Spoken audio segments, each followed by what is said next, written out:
Oui, des documents qui concernent le témoignage d'une femme qui accuse Donald Trump d'agression sexuelle, des faits qui se seraient déroulés au début des années 80, alors qu'elle était mineure, 13 ans à l'époque des faits.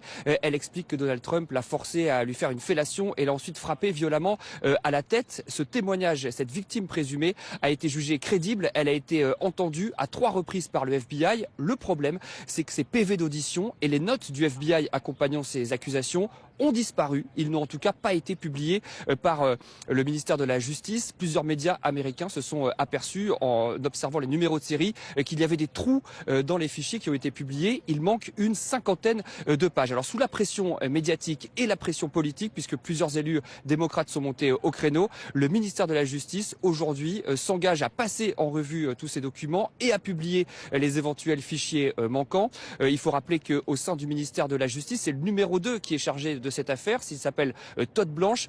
Avant de prendre ses fonctions au ministère de la Justice, il était l'avocat de Donald Trump et il y a donc toujours un soupçon qui pèse sur ses intentions. Est-il là vraiment pour faire toute la lumière sur l'affaire Epstein ou pour protéger Donald Trump, son ancien client?